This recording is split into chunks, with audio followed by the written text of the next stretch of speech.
Olá, professores e professoras, a paz do Senhor. Chegamos ao 9º vídeo. Dessa vez, na lição 9, nós vamos falar sobre superstições, crendices e talismãs.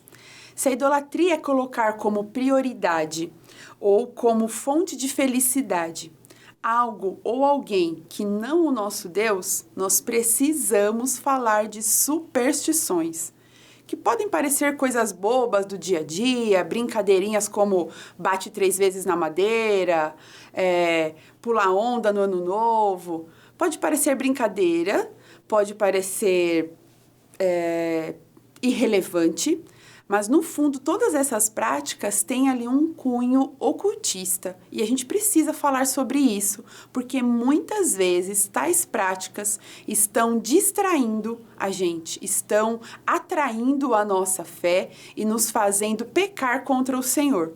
Então, logo aí no primeiro tópico, para entender melhor todas essas palavras e o que elas significam na prática, eu trouxe aí alguns significados. Então, é importante que esses significados sejam lidos. Nem sempre os nossos jovens, infelizmente, conferem a revista no decorrer da semana. Então, façam esse exercício com eles em sala. Leiam esse significado. São 3, né? Então, a gente está falando aí de superstição, de crendice e de talismã. De repente, cada um deles, um jovem diferente lê. E aí, depois que esses significados são lidos, vamos pensar em que a idolatria, como, né, que a idolatria se aplica na prática de cada uma dessas palavras. Então, é importante a gente perguntar aí, a própria pergunta que eu trouxe na lição, identificar termos e verbos que caracterizam a idolatria dentro dessas práticas. Tem alguns verbos aí que eu já quero deixar no radar de vocês, caso eles não consigam identificar quando vocês perguntarem. Como, por exemplo, venerar, confiar. A palavra crença aparece aí 2 vezes, então a gente está falando de crer, acreditar. E depois, logo no final aí em talismã, tem a expressão realizar as vontades. Vejam como essas expressões e esses verbos têm relação próxima com a prática da idolatria. Então, a gente precisa fazê-los pensar e identificar isso, ok? Aproveitem esse primeiro tópico já para questioná-los e fazê-los identificar essas coisas e pensar sobre elas. E aí, no decorrer da lição, a gente comenta, né, como acontece todas essas 3 questões, né, de ser supersticioso, de ter crendices e de usar amuletos e talismãs. E aí, no último parágrafo, tem algumas perguntas de autoanálise. Acho legal fazer essas perguntas e deixá-los, né, questioná-los para que eles possam citar quais práticas são comuns, ainda que em tom de brincadeira, quando a gente fala de superstição. Então, tem aí perguntas que quais práticas, né, supersticiosas concorrem com a nossa fé em Deus? Quantas delas foram aprendidas em brincadeiras ou em filmes e desenhos, né? E se a nossa confiança está em Deus ou pequenos objetos? E aí deixá-los responder, deixá-los citar. Pergunte para a classe, para os alunos, se eles conseguem pensar em alguma coisa que responda a essas perguntas aqui. Isso vai ser importante porque vai fazê-los identificar aquilo que eu comentei no começo. Parecem brincadeiras, parecem coisas bobas, mas no fundo são supersticiosas. E todas essas superstições têm raiz em alguma prática ocultista, de magia, de feitiçaria, que vai sendo propagado na nossa cultura, né, na nossa religiosidade popular, e em algum momento parece que é só uma brincadeira, mas não é. Então, a gente precisa fazer esse exercício de análise crítica dessas práticas para que os nossos jovens comecem a pensar nelas de um ponto de vista espiritual e não só de brincadeiras irrelevantes do dia a dia. Então, façam esse exercício logo nesse primeiro tópico, vai ser importante. Ok? E aí depois a gente vem para um outro tópico muito comum para essa galera, que é o horóscopo. A gente vê muito dos nossos jovens acreditando em signo, colocando ali o ascendente, o signo, às vezes até no perfil das redes sociais. Então, a gente precisa também fazê-los pensar sobre isso. Que procedência tem essa questão do horóscopo? Existe embasamento bíblico para isso? Não, não existe. Então, a gente precisa mostrar para os nossos jovens que a crença em signos é um pecado contra o Senhor. Porque, na verdade, nós estamos atribuindo poder a coisas criadas e confiando nelas, ao invés de confiar na soberania e onisciência do Criador. Então, nossos jovens precisam ter também esse olhar que, apesar de ter toda uma explicação mundana para o funcionamento do universo e a sua influência sobre nossa história, não há embasamento bíblico algum para que isso tenha significado. Pelo contrário, toda a criação é sinal do poder, da majestade e da misericórdia do Senhor.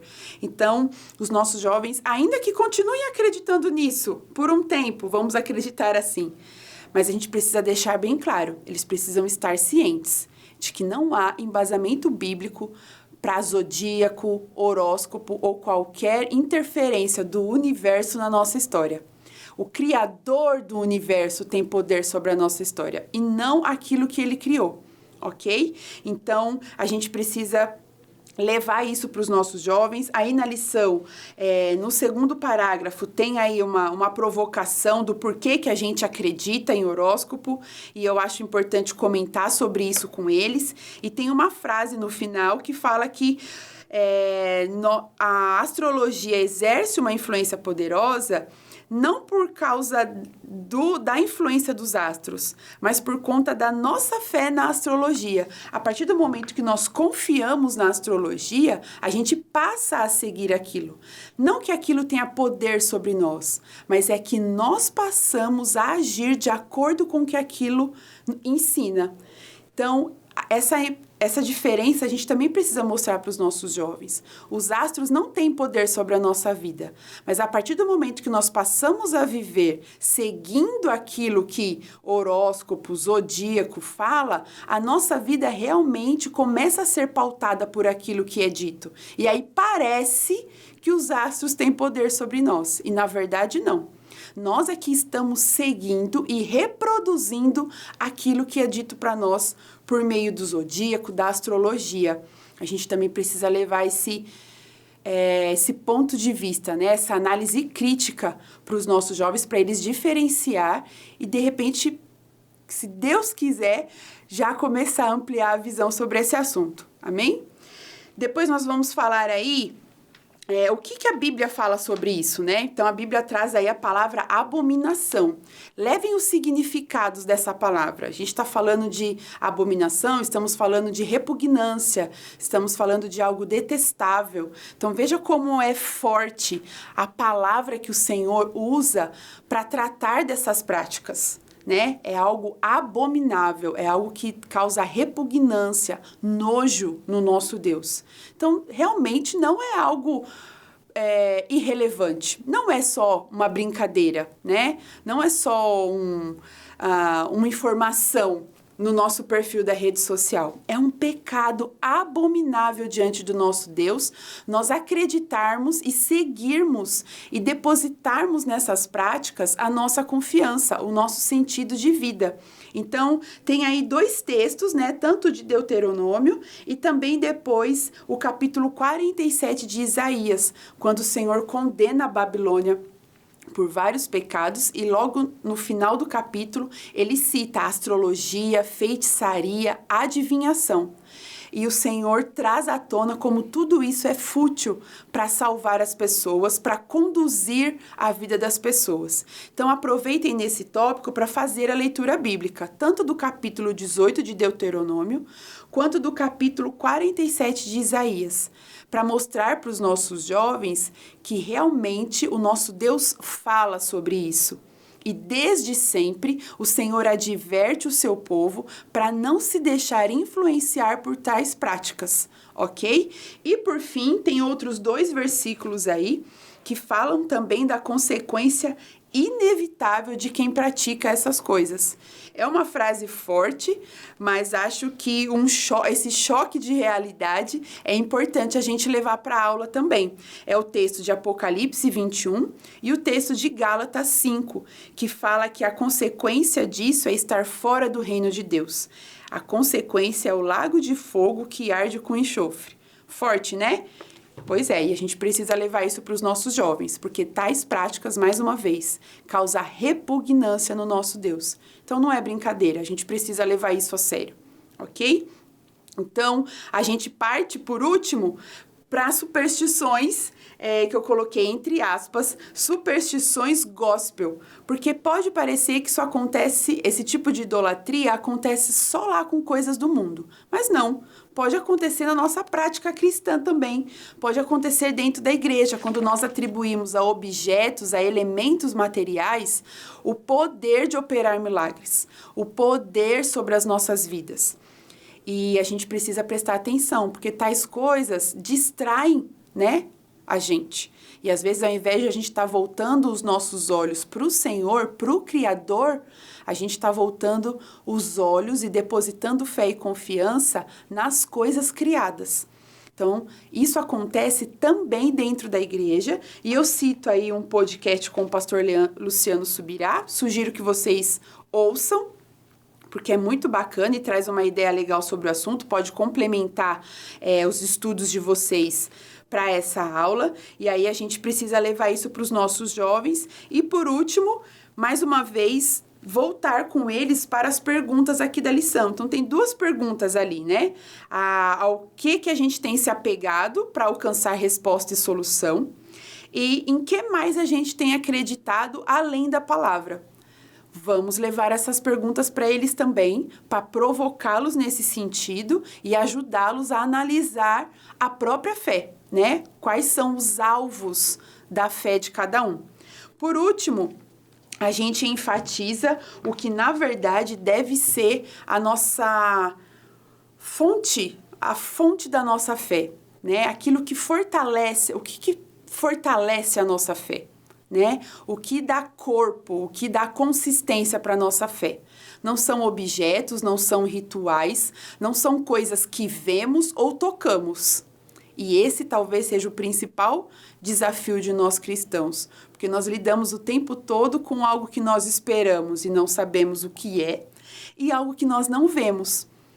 Mas é assim que tem que ser, né? A nossa fé em Deus é isso, é crer sem ver. É crer sem tocar, o contrário de Tomé. Então, nós precisamos levar isso para os nossos jovens, que aquilo que fortalece a nossa fé, aquilo que dá consistência para a nossa fé, é a palavra. A palavra de Deus, é essa que nós estudamos todo domingo de manhã, é essa que nós temos acesso por meio da Bíblia Sagrada, por meio de livros e autores inspirados pelo Espírito Santo para pregar a verdade bíblica. Então, é a palavra que tem que ser o alimento, o conteúdo, a base, o alicerce da nossa fé.